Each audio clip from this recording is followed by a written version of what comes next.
Diga para o seu irmão assim, Evangelho de João, capítulo 20. Se ele não tem, ajude aí, chegue perto para ele ler também com você. No primeiro dia da semana, bem cedo, estando ainda escuro, Maria Madalena chegou ao sepulcro e viu que a pedra da entrada tinha sido removida. Então correu ao encontro de Simão Pedro e do outro discípulo, aquele a quem Jesus amava, e disse: Tiraram o Senhor do sepulcro, e não sabemos onde o colocaram. Pedro e o outro discípulo saíram e foram para o sepulcro. Os dois corriam, mas o outro discípulo foi mais rápido que Pedro e chegou primeiro ao sepulcro.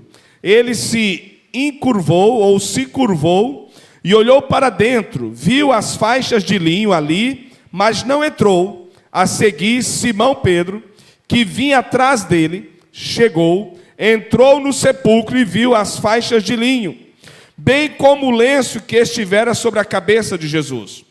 Ele estava dobrado à parte, separado das faixas de linho. Depois o outro discípulo, que chegara primeiro ao sepulcro, também entrou, e viu e creu. Eles ainda não haviam compreendido que, conforme a Escritura, era necessário que Jesus ressuscitasse dos mortos. Queridos, antes de você tomar assento, dê pelo menos 2 abraços em quem está mais próximo a você e diga para ele assim: Jesus ressuscitou, e essa é a nossa esperança. Diga a outro: Jesus ressuscitou, e essa é a nossa esperança.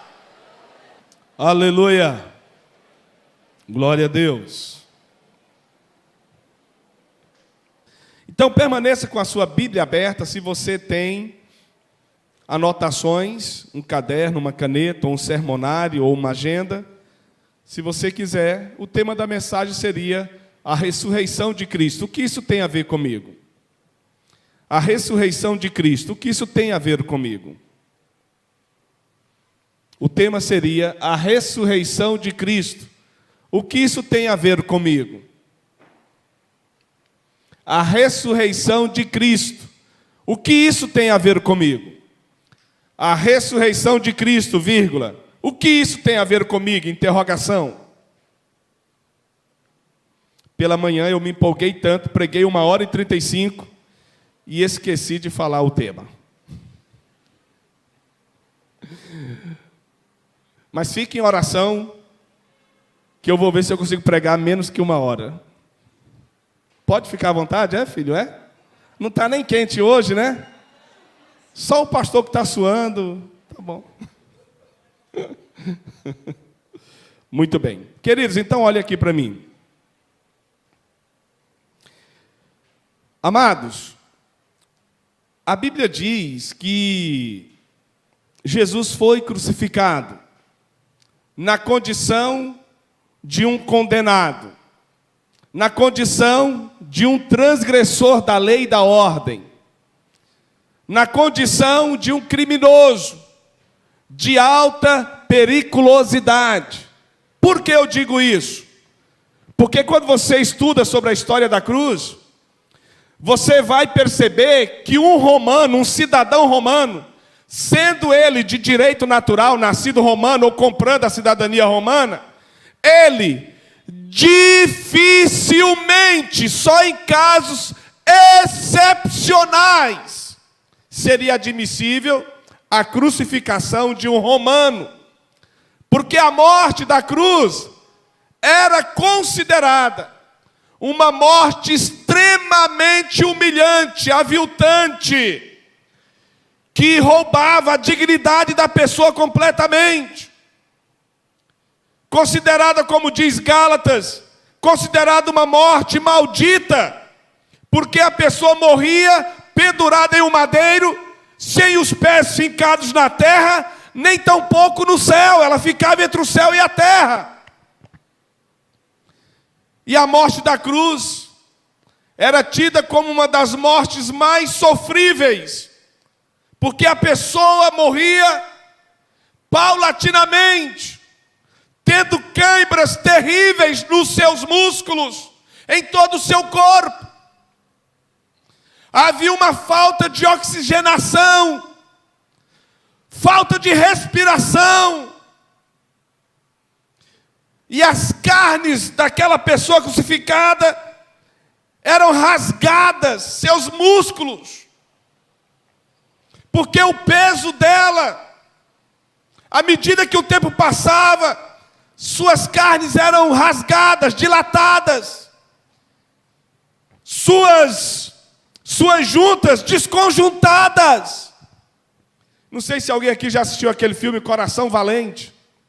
O Wallace, que interpreta aquele libertário, no final ele é morto como? Quem se lembra? Na noite anterior quiseram dar a ele um tipo de cálice, que de alguma maneira iria anestesiar a dor que ele seria submetido. E ele nega tomar aquele cálice. Ele é morto esticado, todo desconjuntado. Não fica uma só estrutura óssea dele no lugar. Na cruz acontecia algo parecido. Além do sol escaldante,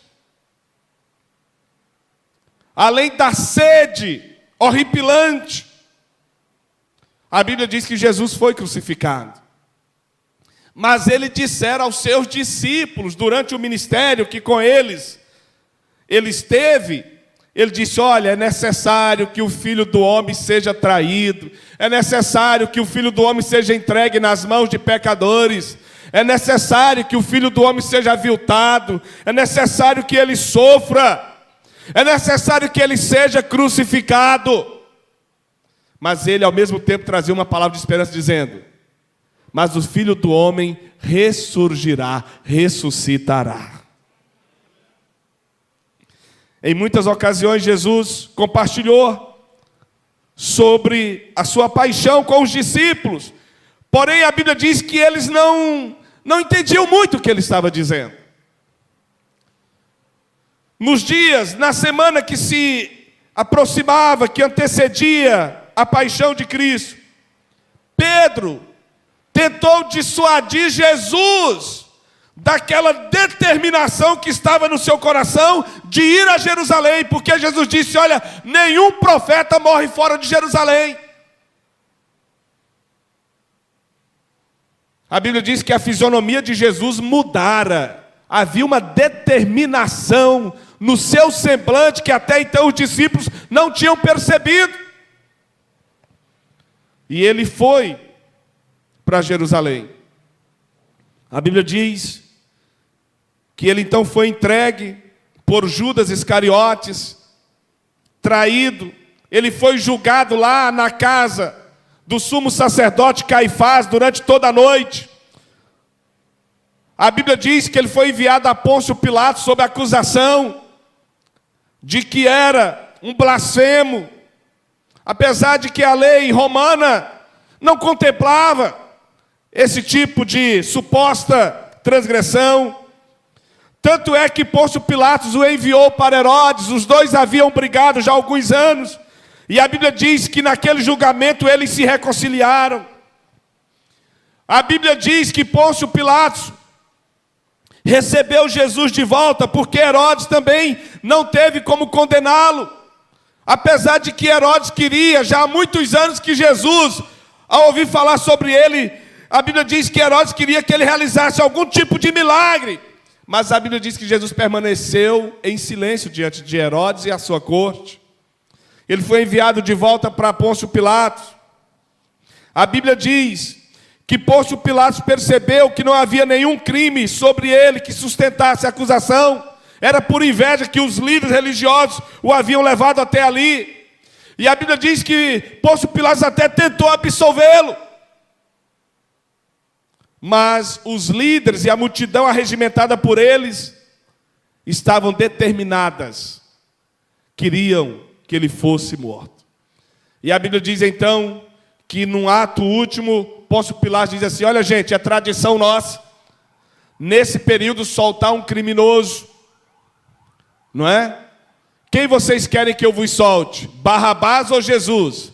E eles gritavam, batendo no peito: solta-nos Barrabás e crucifica-nos Jesus. Imagine, trocar o profano pelo santo, o pecador pelo justo, o criminoso pelo inocente. E a Bíblia diz então que Jesus foi levado ao Gólgota, depois de surrado. Foi levado ao Gólgota, o lugar é chamado também de caveira, porque ali se crucificavam pessoas. E a Bíblia diz que durante a Via Crucis, a Bíblia diz que as mulheres choravam, batiam no peito, outros gritavam, blasfemavam contra Jesus, o insultavam. Mas a Bíblia diz que em algum momento ele olha para as mulheres que lamentavam a sua crucificação e disse assim: mulheres, antes chorai por vós e pelos vossos filhos. E ele caminhava rumo ao Calvário, carregando a sua cruz. A Bíblia diz que quando ele foi levantado na cruz, a Bíblia diz que por volta das 3 da tarde, às 15 horas, ele gritou bem alto: Pai, na tua mão entrego o meu espírito. E a Bíblia diz que naquele momento houve trevas, houve como que um terremoto. Eu não tenho dúvida de que quando vocês veem muitas geografias por aí afora, eu que já viajei um pouco no Brasil, você vê muitas serras, muitos montes. Parece que aquelas pedras gigantes foram eu não digo lapidadas, mas foram trabalhadas, foram esculpidas, esse é o termo correto, foram esculpidas por um artífice. Eu não tenho dúvidas de que as grandes rochas se racharam. A Bíblia diz, inclusive, que muitos santos que dormiam na esperança de Abraão, naquele dia, naquele momento, ressurgiram dos mortos, louvado seja Deus. E a Bíblia diz que com aqueles fenômenos que ocorreram após a sua morte, tinha ali um centurião, um capitão de 100 soldados romanos, olhando para a cruz e olhando para Jesus, disse assim: verdadeiramente, esse homem era filho de Deus. Crucificaram o Deus encarnado. Crucificaram Jesus na cruz. A Bíblia diz que se aproximava das 18 horas, porque para o judeu, a partir das 18 horas já é um novo dia. Então isso era sexta-feira. Eles não trabalham no sábado. Eles não andam nem 1000 quilômetros de distância. Não acendem fogo em suas casas em dia de sábado. Eles não vendem, eles não compram, eles não cozinham. E a Bíblia diz então que com pressa, José de Arimateia pediu autorização a Pôncio Pilatos, tirou o corpo do Senhor da cruz. E a Bíblia diz que seus discípulos e as mulheres que serviram no seu ministério não puderam nem sequer higienizar o corpo do Senhor, perfumá-lo, porque já chegava às 18 horas, quando toda a atividade humana cessava. Quando vocês leem os evangelhos, onde estão descritos isso que eu estou dizendo, a Bíblia diz que se aproximando das 18 horas, os guardas foram quebrar as pernas para que aqueles crucificados morressem mais rápido. Aí quebraram as pernas do primeiro crucificado, um daqueles ladrões. Quebraram a perna do outro para que eles morressem naquele momento. Já estavam quase mortos. Quebrava para morrer de vez. Quando foram quebrar as pernas de Jesus, ele já estava morto. Por isso que o salmista diz que nenhum dos seus ossos se quebrará, louvado seja Deus. Pegaram Jesus, o enrolaram com faixas de linho, e na sua cabeça colocaram um lenço, conforme a leitura do texto, e o colocaram em um sepulcro que era de propriedade privada de José de Arimateia, um homem do Sinédrio, um homem rico, um homem de posses. E a Bíblia diz que ali até então não tinha sido colocado nenhum defunto. Jesus estreou não é? Inaugurou aquele sepulcro, aquela tumba. E a Bíblia diz então que por orientação dos sacerdotes religiosos que foram a Pôncio Pilatos e disseram assim: Pilatos, é necessário a guarda romana proteger aquele túmulo, porque os seus liderados, os seus discípulos, já estão dizendo que ele vai ressuscitar ao terceiro dia. E antes que isso ocorra, antes que eles roubem o corpo, vamos evitar esse embuste, vamos evitar esse engano, porque ele, Jesus, foi um enganador, foi um blasfemo.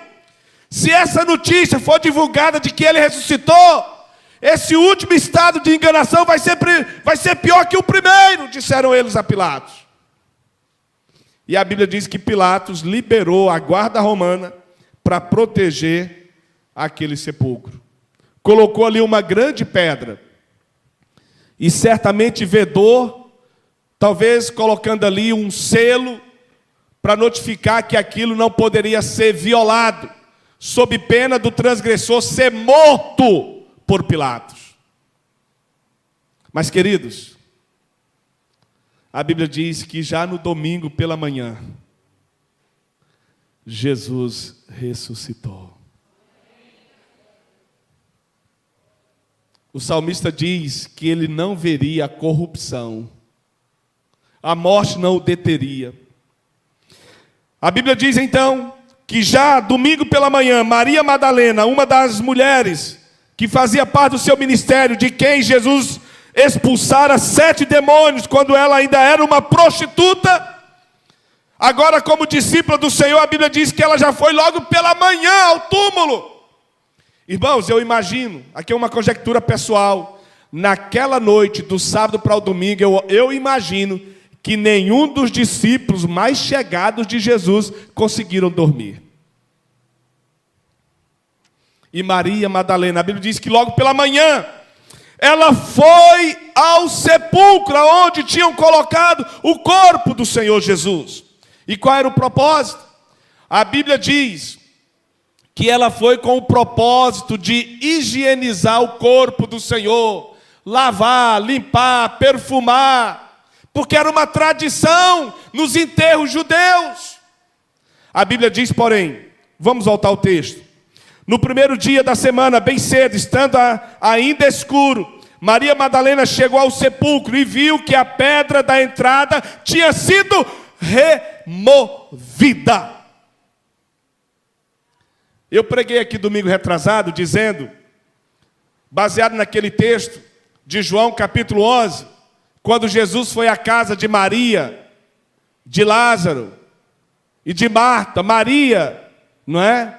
Irmã de Marta e Lázaro. Este já estava morto há 4 dias. A Bíblia diz que a maneira como ela se comportou diante do Senhor Jesus comoveu Jesus. E Jesus perguntou onde estava o corpo, foi até onde estava o sepulcro de Lázaro.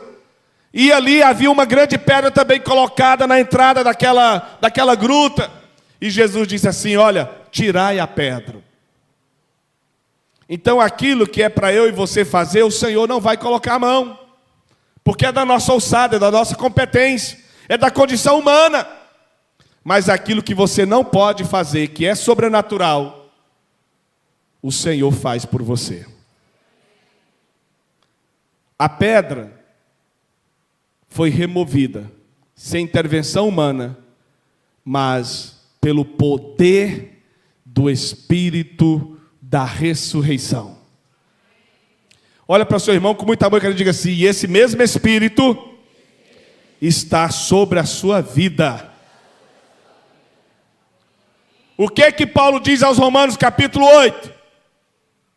Se o Espírito que ressuscitou a Cristo dentre os mortos habita em vós, vocês jamais podem ser as mesmas pessoas. Quem aqui é a habitação do Espírito que ressuscitou a Jesus dentre os mortos? Eu vou perguntar de novo. Quantos aqui são habitação, morada, templo, catedral, santuário, casa do Espírito Santo de Deus que ressuscitou a Jesus dentre os mortos? Se é para o Senhor, é mais forte, queridos. É com mais paixão, é com entusiasmo, é com fé, é com alegria, é com louvor.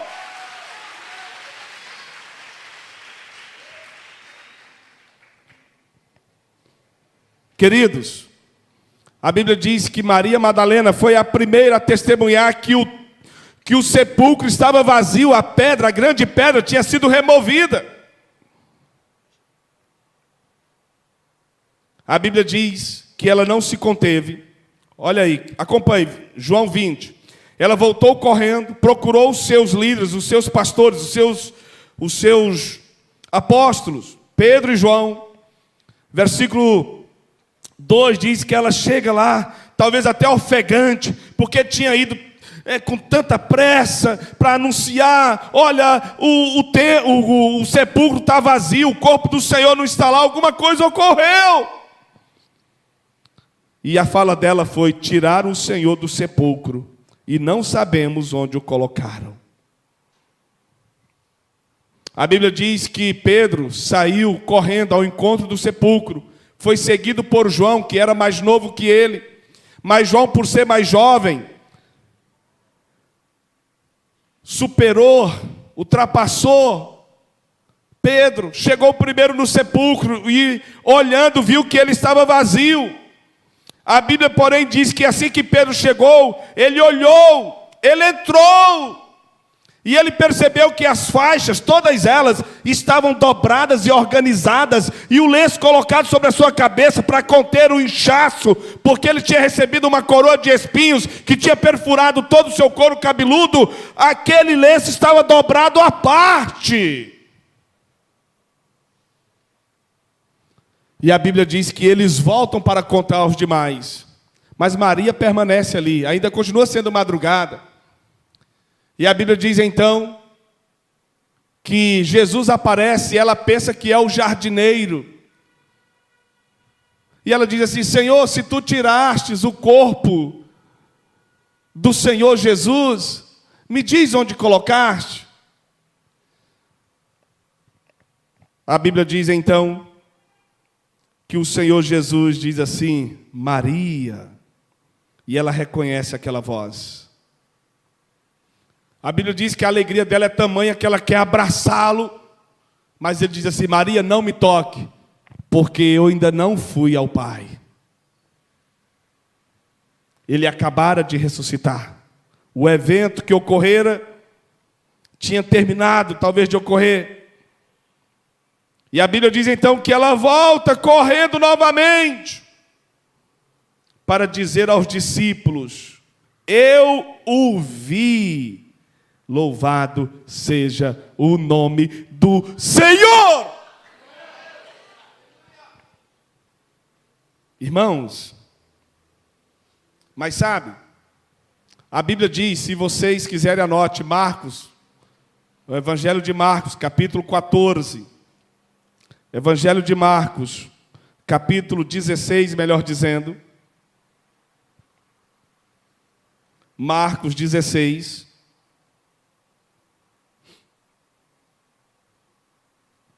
A Bíblia diz que os discípulos não creram.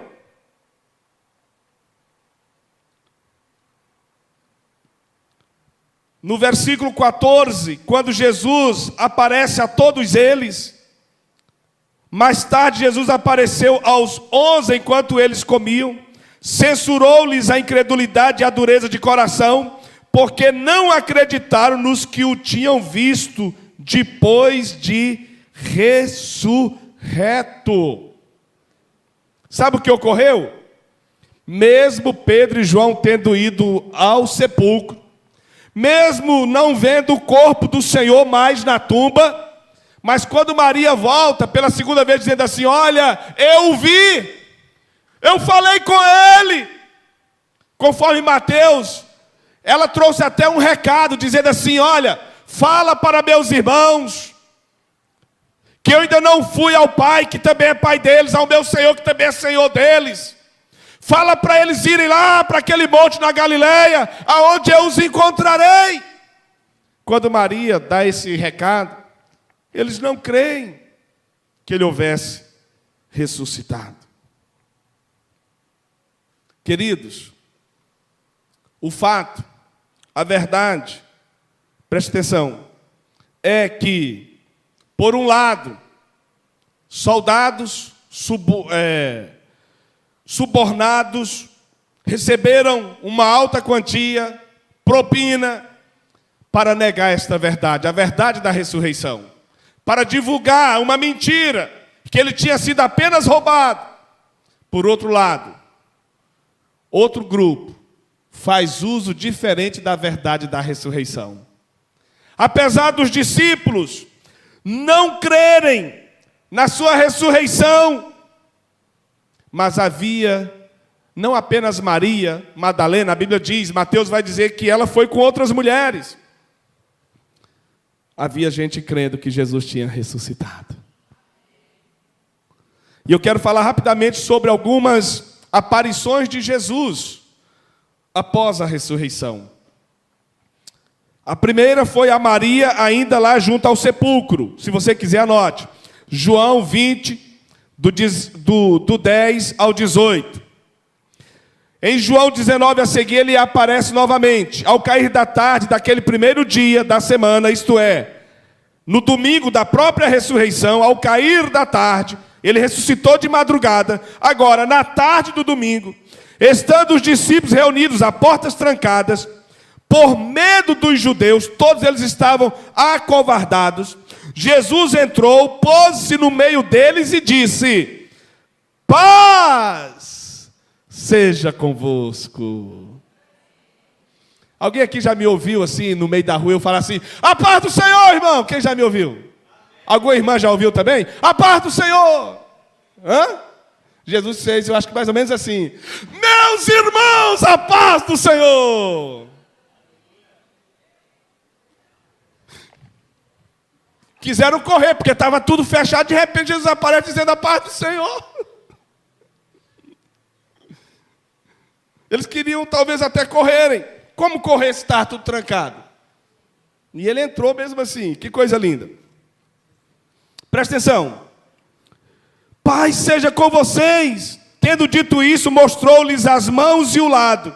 Os discípulos alegraram-se quando viram o Senhor. Depois do medo, do susto, aí veio a alegria. Novamente Jesus disse, ainda tinha Augusto, estava engasgado, com os olhos deste tamanho, assim, era bolas deste tamanho assim. Aí Jesus disse de novo: paz seja com vocês. Veja o sorrisão no rosto de Jesus. Assim como o Pai me enviou, Jesus não perde tempo.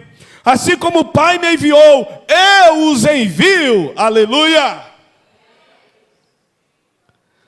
Fala para o seu irmão assim: esse mandato de ir e anunciar as boas novas de salvação, a esperança da ressurreição, também é seu, meu irmão. Agora pergunte, você recebe? Então dê pelo menos um sorriso, pelo amor de Deus.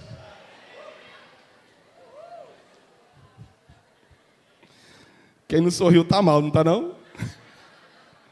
Porque é muito lindo, olha, um comissionamento para anunciar uma grande verdade. Jesus ressuscitou. Jesus conta com você, meu irmão, minha irmã, meu jovem, meu adolescente, criança. Pode anunciar aos quatro cantos da terra: Jesus ressuscitou dentre os mortos. Ele vive, Ele vive, Ele vive.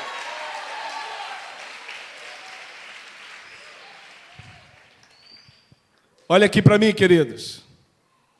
Os seguidores de Maomé jamais poderão dizer que Maomé ressuscitou. Seus restos mortais estão ainda hoje em Meca. Todo ano fazem peregrinações para lá, morrem milhares pisoteados. Eles jamais poderão dizer: o maior profeta para o Islã ressuscitou, porque seus restos mortais estão lá. Os seguidores de Confúcio jamais poderão dizer que ele ressuscitou. Os seguidores de Buda jamais poderão dizer que ele ressuscitou. Os seguidores de Allan Kardec jamais poderão dizer que ele ressuscitou. Mas os discípulos de Jesus, aos milhares, nos 4 cantos da terra, pode dizer: meu Senhor vive, Jesus ressuscitou. Pode aplaudir ao Senhor, queridos. Hoje é o domingo da ressurreição. Jesus levantou dentre os mortos segundo as Escrituras.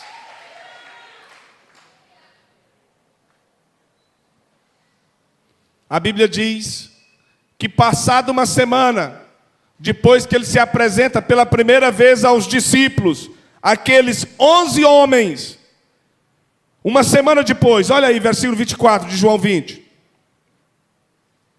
Tomé, chamado Dídimo, um dos 12, não estava com os discípulos quando Jesus apareceu. Os outros discípulos lhe disseram: vimos o Senhor. Há um ponto de exclamação, disseram com alegria. Mas ele lhes disse: se eu não vir as marcas dos pregos nas suas mãos, não colocar o meu dedo onde estavam os pregos, e não puser a minha mão no seu lado, não crerei. Foi a resposta deste homem. Tomé, também chamado entre os íntimos de Dídimo. Uma semana mais tarde, olha aí o texto, 26. Os seus discípulos estavam outra vez ali, e Tomé com eles. Apesar de estarem trancadas as portas, Jesus entrou, pôs-se no meio deles e disse: paz seja com vocês.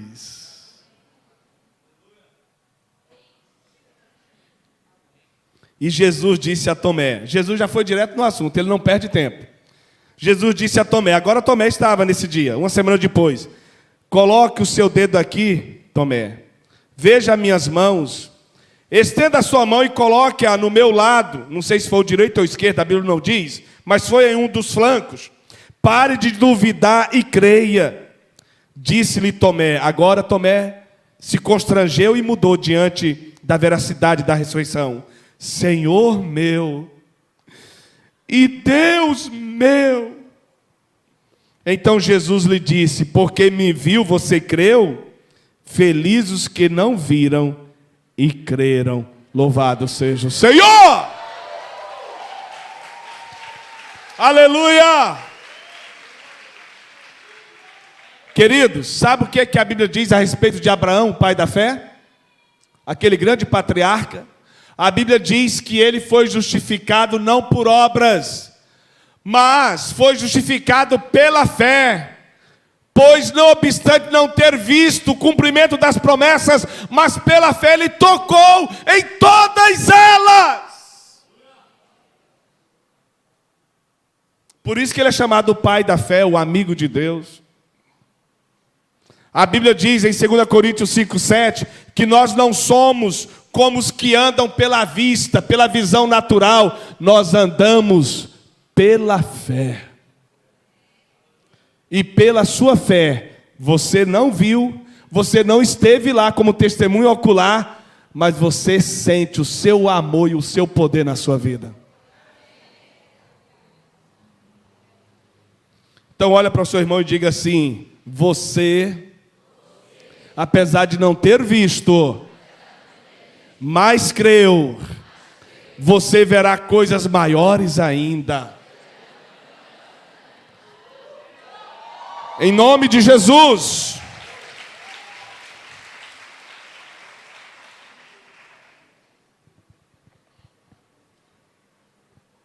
Queridos, agora eu te pergunto: o que você vai fazer com o fato, com a verdade da ressurreição de Cristo?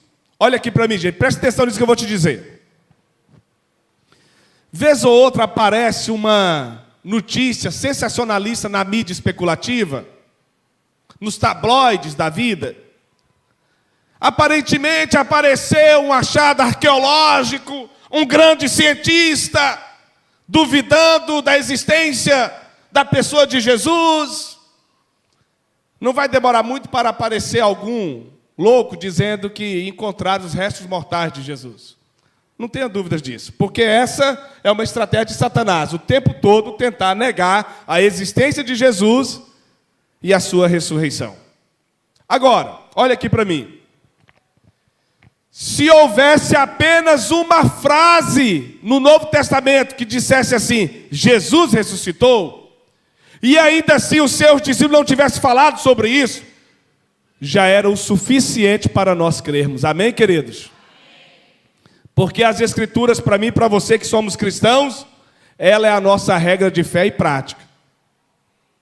É o texto revelado.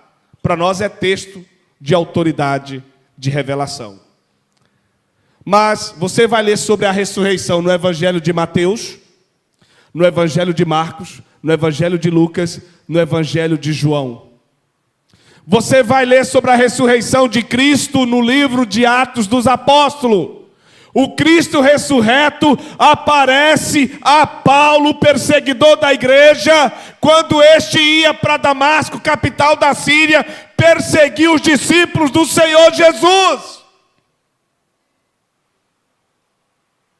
Mas você vai ler nas 13 cartas de autoria paulina, Paulo falando sobre a ressurreição do Senhor, e a razão dele ser tão perseguido pelos judeus, ele foi preso, ele foi apedrejado, ele foi surrado, ele foi perseguido sistematicamente. Sabe por quê?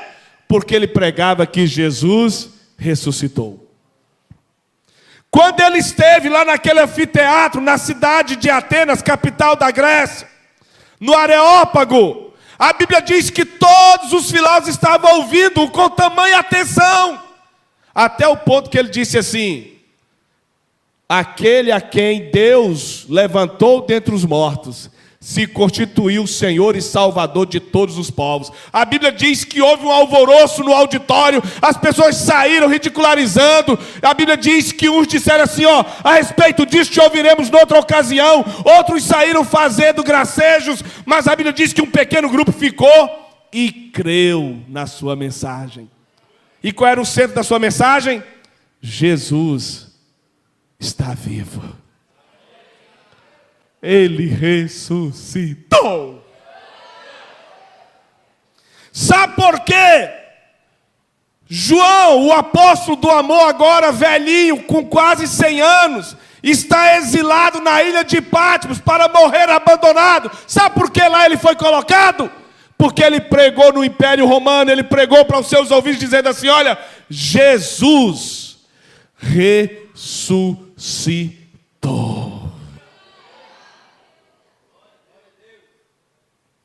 Olha para o seu irmão e diga assim, Satanás sempre tentará intimidar, sempre tentará obstruir, frustrar aqueles que pregam que Jesus está vivo, ressuscitou.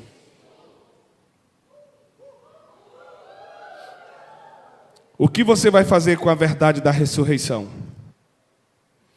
Vamos ver o que alguns discípulos fizeram que a gente não deve fazer mais? Capítulo 21 de João, vamos lá. Versículo 1 a seguir. Depois disso, Jesus apareceu novamente aos seus discípulos à margem do mar de Tiberíades. Foi assim. Estavam juntos Simão Pedro, Tomé, chamado Dídimo, Natanael, de Caná da Galileia, os filhos de Zebedeu, dois outros discípulos. Vou pescar, disse-lhes Simão Pedro. E eles disseram, nós vamos com você, Pedro. E eles foram e entraram no barco, mas naquela noite não pegaram nada. Olha para o seu irmão e diga assim, todas as vezes que você se meter a fazer algo que o Senhor não te mandou fazer, o resultado será sempre insucesso, cansaço e frustração. Olha para outro e diga assim, não perca tempo nem energia, nem recursos naquilo que Deus não mandou você fazer. O que foi que Jesus disse a Maria Madalena para falar aos discípulos? Ide aos meus irmãos, esse foi o recado, essa foi a mensagem. Jesus disse: Maria, vai, diga a Pedro, Tiago, João, Bartolomeu, Natanael, diga aos discípulos que eles vão a Galileia, lá naquele monte, onde a gente costumava fazer tempo a sós com Deus, onde eu costumava estar com eles, para tentar descansar um pouco depois de uma semana ininterrupta de avanços evangelísticos, de curas, de milagres, expulsações de demônios. Fala para eles irem para lá, que eu vou após eles, eu vou encontrá-los. Se você quiser, anote aí, Mateus 28, do versículo 16 a seguir, a Bíblia diz que agora é que eles estão lá no monte à espera. E lá nesse monte, Jesus aparece a eles e vai falar-lhes as suas últimas palavras, que é a chamada grande comissão. Portanto, ide, porque toda autoridade me foi dada nos céus e na terra. Portanto, ide e pregai o evangelho. Fazei discípulos de todas as nações, ensinando-os, batizando-os. E eis que eu estou convosco todos os dias, até a consumação dos séculos. Essa promessa foi feita por quem está vivo, por quem ressuscitou. Oh, aleluia! Mas ao invés disso, para onde é que eles foram? Foram pescar. O que isso me diz? Olha para o seu irmão e diz assim: meu irmão, você tem um chamado tão nobre. O Senhor te confiou uma missão tão especial. Não volte para as suas práticas de antes. Não anule o poder da ressurreição na sua vida. Diga em nome de Jesus. Viva ao contrário o poder da ressurreição.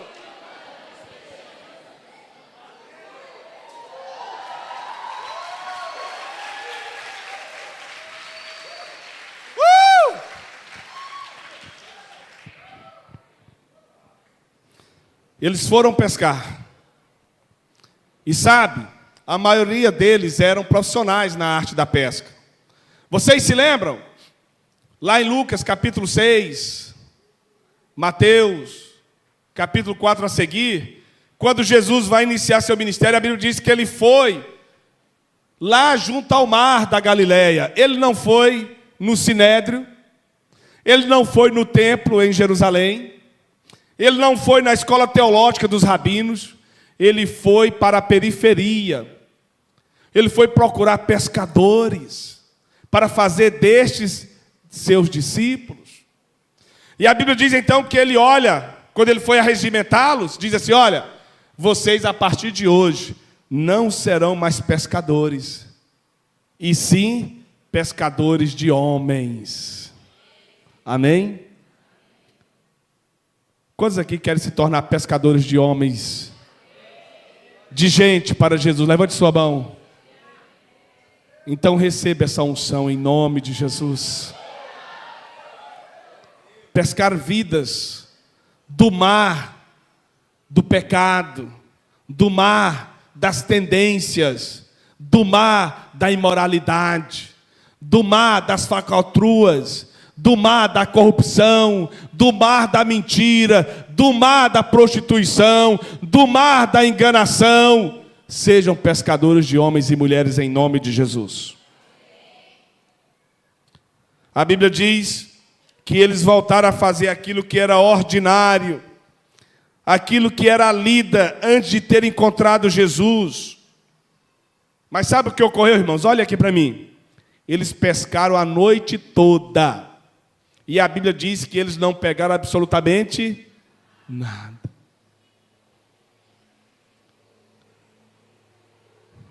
Olhe para o seu irmão e diga mais claramente assim: o resultado da desobediência sempre será dor e sofrimento.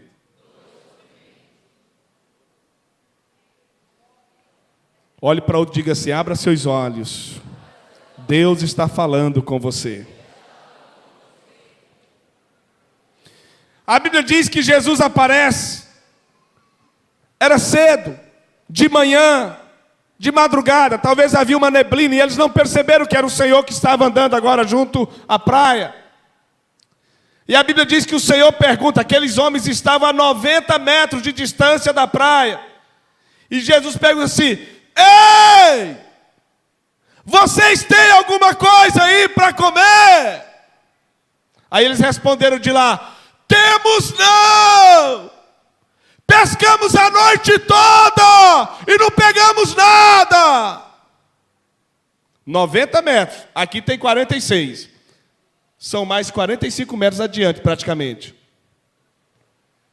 Aí sabe o que Jesus diz? De longe, diz assim: ei, lança a rede à direita do barco. Lança a rede à direita do barco. Aí um olhou para o outro e disse: estou entendendo, a gente pescou a noite toda. Lá onde é mais fundo, não pegamos nada, a 90 metros da praia, no raso, vamos pegar alguma coisa? Lança à direita, à direita. A Bíblia diz que eles lançaram a rede. Mais uma tentativa, alguém disse: qual o problema? Só mais alguma tentativa, a gente não sabe nem quem é, mas está sugerido, vamos lançar a rede. A Bíblia diz que quando lançaram a rede, e quando começaram a puxar, a Bíblia diz que o barco onde eles estavam quase vira.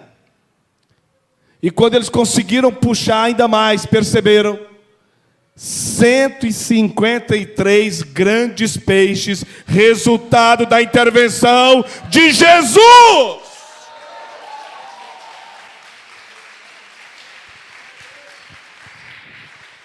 Amém, queridos? Agora, olha aqui para mim.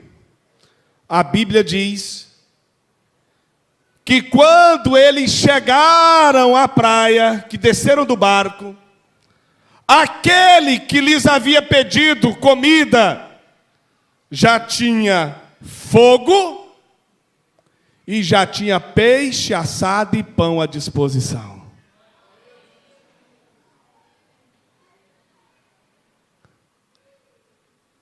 Olha para seu irmão com muito amor e carinho e diga assim: Jesus não precisa da gente, querido. Mas a Bíblia diz o seguinte, que mesmo de maneira sobrenatural e miraculosa, já tinha pão, tinha fogo e tinha peixe. Jesus diz assim: ei, trazei-me alguns dos vossos peixes que vocês pegaram agora. Vamos melhorar aqui a nossa comunhão. Quem gosta de comunhão? Então bata aí no ombro do seu irmão e diga assim: não falte com o pão também, tá, meu irmão? Traga o peixe na próxima comunhão, viu?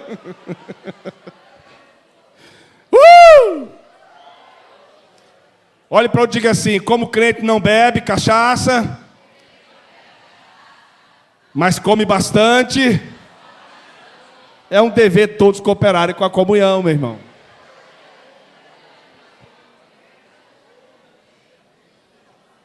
Amém, queridos? Irmãos, olha aqui para mim. Por que eles pegaram 153 grandes peixes? Porque alguém naquele barco teve bom senso, quando ouviu a sugestão, lança à direita, pegou a rede e lançou à direita. Pastor, e se tivesse lançado à esquerda, tinha pego? Eu diria não. Porque a voz de comando era: lance à direita. A Bíblia diz que Jesus é o nosso alvo, porque Ele é o autor e consumador da nossa fé e da nossa salvação. Então olha para o seu irmão com muito amor e carinho e diga assim: meu irmão, ande no caminho. Porque tem gente que ora está no caminho, ora está no mundo. Anote aí o Salmo 51, versículo 10 a seguir. Lá o salmista diz assim: Senhor, me dê um coração puro, me dê um espírito reto, inabalável. Não me expulses da tua presença. Senhor, restitui-me a alegria da salvação. Por que tem tanta gente confinada no pecado? Oprimida por Satanás? Porque Jesus está dizendo, olha, eu sou, disse Jesus, eu sou o caminho, a verdade e a vida.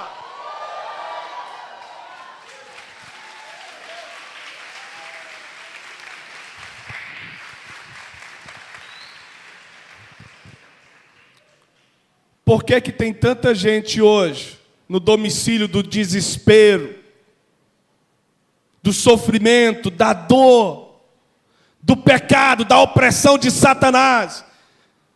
Tem gente que um dia foi livre, feliz, alegre, um semblante diferente, recebendo visão, revelação da palavra, gozando da saúde espiritual e dos relacionamentos do corpo de Cristo, mas prefere ir para a direita ou para a esquerda e não andar no caminho. Aí vive debaixo do chicote do Satanás, o tempo todo. É na saúde, é nas emoções, nas finanças, no casamento, no trabalho. Olha para sua irmã e diz, você pode evitar tudo isso, meu irmão. Diga para ele assim, aplique na sua vida o Salmo 51, versículo 10 ao 12.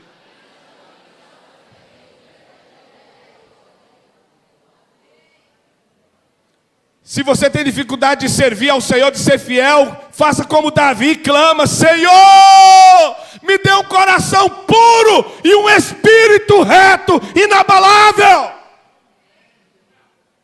Me restitui a alegria da salvação. Não me expulses da tua presença. Bata no peito, clame ao Senhor, mas não saia do caminho. Fora dele é dor, sofrimento e desespero. Você pode até sorrir hoje com uma cachaça, com supostos amigos. Você pode até eventualmente estar alegre hoje, mas amanhã vai ter chicote de Satanás sobre as costas. Porque Jesus diz que de uma vez que a pessoa é liberta, e que não vigia o seu domicílio, a sua casa, a casa agora está bonitinha, adornada, varrida, limpa. Aquele espírito imundo que outrora estava, sai. Mas ele vai buscar mais 7. E se a pessoa não vigiar, o seu segundo estado espiritual vai se tornar pior que o primeiro. Por quê? Porque agora não é só um espírito maligno que oprime. São 8. O que já estava, que saiu, mas a pessoa não vigiou, ele volta trazendo mais 7. Quem está entendendo até aqui, queridos? Então olha para um dos seus irmãos e diga assim, então abra os seus olhinhos, meu querido. Fica sabidinho, fica esperto.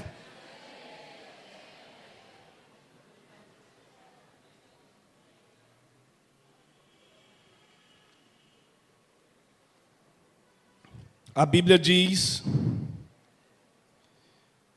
que eles pegaram os 153 grandes peixes. O Senhor os fez participar de uma comunhão gostosa. E a Bíblia diz que ninguém ali, João 21, ousava perguntar quem ele era, porque sabiam que era o Senhor ressuscitado. Queridos, eu queria que vocês fossem comigo para 1 Coríntios capítulo 15, eu já estou finalizando. 1 Coríntios capítulo 15. Eu acho que eu vou conseguir pregar em menos de 1 hora. Meu Deus, que coisa linda. Ah não, menos de 1 hora não, já até passou, né? Hã? Falta só 5 minutos? Senhor, me dê graça para eu conseguir. Mas quem é que me dá mais 5 minutos? Mais 5, mais 5? Vai ter pelo menos aqui umas 3 horas a mais. Obrigado. Obrigado. 5, mais 5, mais 5, mais 5. Muito obrigado. Glória a Deus, aleluia. Uma vigília. Sexta-feira. Sexta-feira a vigília foi uma bênção, viu? Meu Deus, que poderosa. 1 Coríntios capítulo 15, irmãos. Abra a Bíblia, por gentileza.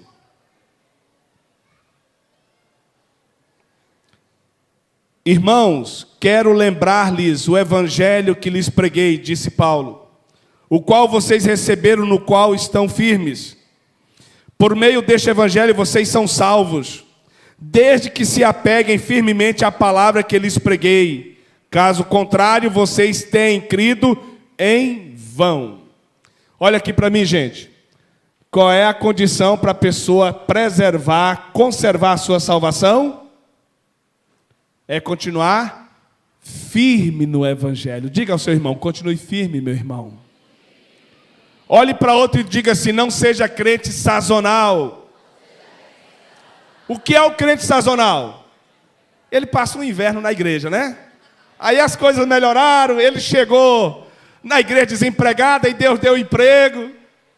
Agora ele desaparece da igreja, é a gratidão dele. Bye, bye, Jesus. Ele chegou na igreja, a esposa deu ultimato dizendo, eu não quero nem te ver mais, você já aprontou demais, sai da minha frente. Aí ele vem para a igreja, chora, se humilha, se quebranta, o Senhor levanta pessoas para ajudar, daqui um pouco o Senhor quebranta o coração da esposa, ela volta e ele, bye bye Jesus. Tchau. Ela agora está comigo, é minha agora de novo. Chega na igreja enfermo, já gastou e rodou, e aí chega aqui, pela graça e misericórdia, Deus usa o pastor, ou usa o Anderson, ou usa o Cleves, aí a pessoa é curada. Aí a gratidão é, bye bye Jesus, tchau. Estou curado agora, bye bye. Chega na igreja desesperado, os filhos metidos nas drogas, ameaçado de morte. Aí vem e tal, e busca, e confessa, e clama, a igreja ajuda, a igreja ora, daqui um pouco os meninos começam até a vir para a igreja, ou daqui um pouco os meninos deixam de fumar maconha, começam a se interessar pelos estudos, aí a gratidão é, bye bye Jesus, tá bom Jesus, graças a Deus, bye bye. Olha para sua irmã e diga assim, mas eu sei que você não é essa pessoa. O pastor está falando a respeito de pessoas que nem estão aqui. É só para alertar a gente, entendeu? Abra os olhos.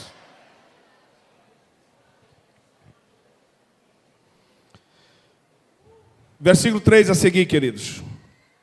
Pois o que primeiramente lhes transmiti foi o que recebi, que Cristo morreu pelos nossos pecados, segundo as Escrituras, foi sepultado e ressuscitou no terceiro dia. Segundo as Escrituras, e apareceu a Pedro, e depois aos 12. Depois disso apareceu a mais de 500 irmãos de uma só vez, que foi no dia que ele foi assunto aos céus, que ele foi elevado às alturas, a maioria dos quais ainda vive, embora alguns já tenham dormido ou adormecido. Depois apareceu a Tiago, e então a todos os apóstolos. Depois desses apareceu também a mim, como um que nasceu fora do tempo. Pois sou o menor dos apóstolos e nem sequer mereço ser chamado apóstolo, porque persegui a igreja de Deus, mas pela graça de Deus sou o que sou, e sua graça para comigo não foi inútil, antes trabalhei mais do que todos eles, contudo não sou eu, mas a graça de Deus comigo. Portanto, quer tenha sido eu, quer tenham sido eles, é isso que pregamos, e é isso que vocês creram. Ora, está sendo pregado que Cristo ressuscitou dentre os mortos, como alguns de vocês estão dizendo que não existe ressurreição dos mortos. Se não há ressurreição dos mortos, nem Cristo ressuscitou. E se Cristo não ressuscitou, é inútil a fé que vocês têm.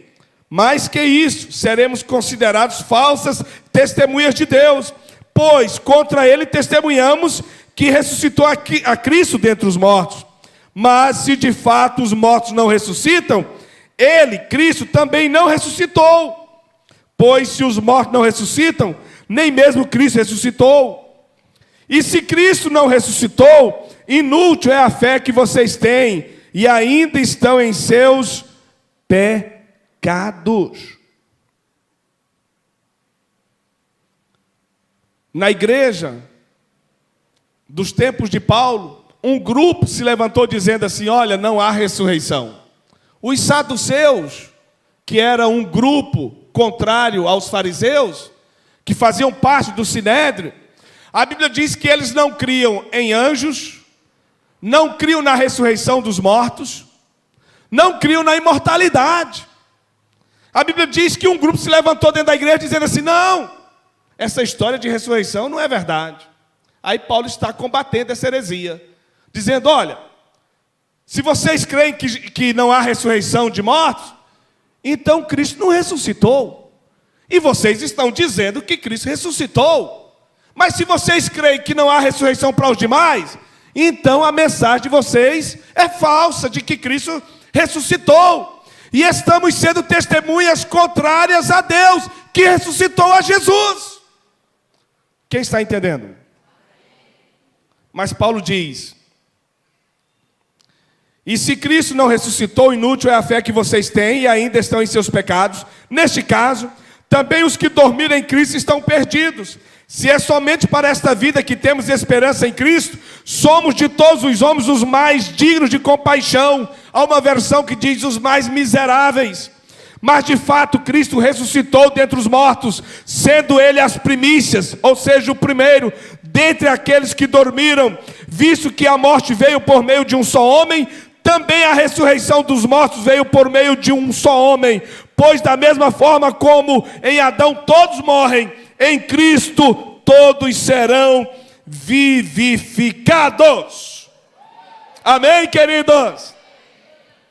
Mas cada um por sua vez, Cristo primeiro, depois quando Ele vier. Olha, Paulo já está falando a respeito da segunda vinda de Cristo.